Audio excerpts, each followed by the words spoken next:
Assalamualaikum warahmatullahi wabarakatuh. Perkenalkan, nama saya Ngasrini, NIM 23060190039. Di sini saya akan menjelaskan RPP mengenai struktur dan fungsi tumbuhan, di mana materi struktur dan fungsi tumbuhan merupakan materi dari kelas 8 semester ganjil.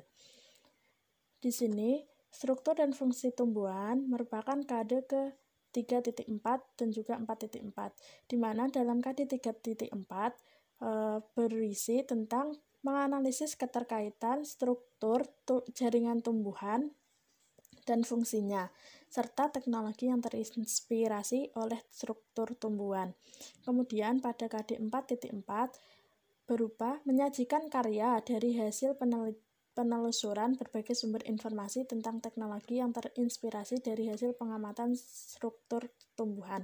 Untuk indikator pencapaian kompetensinya, untuk KD 3.4 indikatornya berupa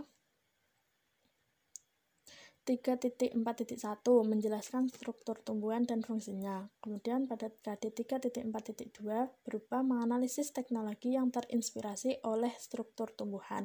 Sedangkan pada KD 4.4 indikatornya berupa 4.4.1 menyajikan hasil penelusuran tentang teknologi yang terinspirasi dari struktur tumbuhan. Tujuan dari pembelajarannya yaitu melalui pendekatan saintifik dengan menggunakan model pembelajaran Project Based Learning (PJBL), peserta didik dapat menyelidiki dan membuat teknologi yang terinspirasi dari struktur tumbuhan secara benar.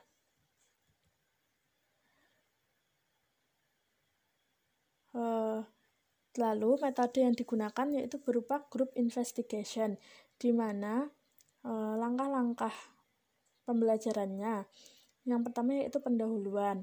Dalam langkah pendahuluan, guru memberikan salam, meminta ketua kelas untuk memimpin doa, kemudian mengajak kehadiran siswa, dan menyampaikan tema serta tujuan dari proses pembelajaran dengan menjelaskan skenario pembelajaran dan memberi gambaran singkat tentang materi pelajaran. Kemudian untuk motivasi, guru memberikan inspirasi kepada peserta didik agar gemar membaca berbagai sumber literatur dan selalu berpikir kritis dalam melihat suatu fenomena. Untuk kegiatan intinya terdiri dari 6 langkah. Yang pertama, mengidentifikasi topik dan membagi peserta didik ke dalam kelompok. Yang kedua yaitu merencanakan tugas. Ketiga, membuat penyelidikan. Keempat, mempersiapkan tugas akhir. Kelima, mempresentasikan tugas akhir. Dan keenam, evaluasi. Dan untuk kegiatan penutupnya berupa guru menyampaikan reward atas kerja peserta didik dan menyampaikan kesimpulan dari pembelajaran struktur dan fungsi tumbuhan serta menutup proses pembelajaran dengan doa dan salam. Adapun alat, bahan, dan media yang digunakan dalam proses pembelajaran ini berupa buku, PPT, materi struktur dan fungsi tumbuhan dari guru, dan alat tulis, gunting atau cutter serta kertas karton untuk melakukan proyek.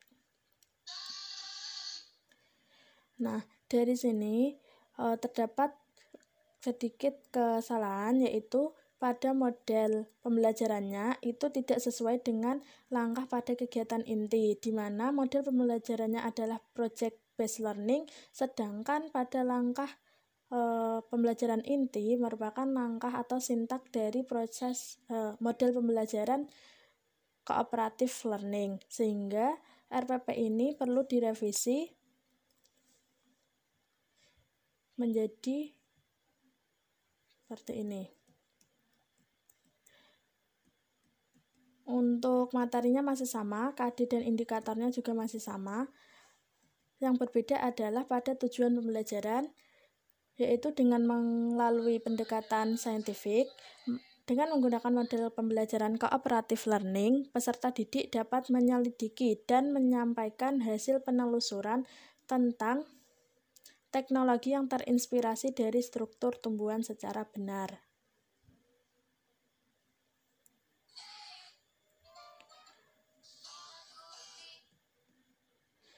Sedangkan untuk metodenya juga ditambah dengan metode ceramah. Untuk tadi kan hanya group investigation. Setelah direvisi, ada 2 metode dalam penyampaian pembelajaran, yaitu metode ceramah dan group investigation. Alat dan bahannya masih sama, yaitu buku, PPT, alat tulis, gunting, dan kertas karton.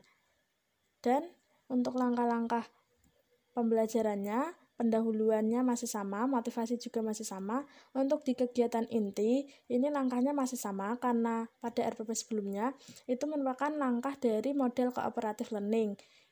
Sehingga dari revisi ini hanya terjadi penggantian pada model pembelajarannya, yang tadinya PJBL menjadi cooperative learning.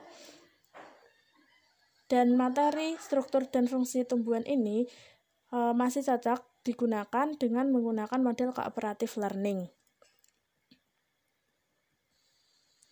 Mungkin itu sedikit penjelasan dari saya tentang RPP mengenai materi struktur dan fungsi tumbuhan. Kurang lebihnya saya mohon maaf. Wassalamualaikum warahmatullahi wabarakatuh.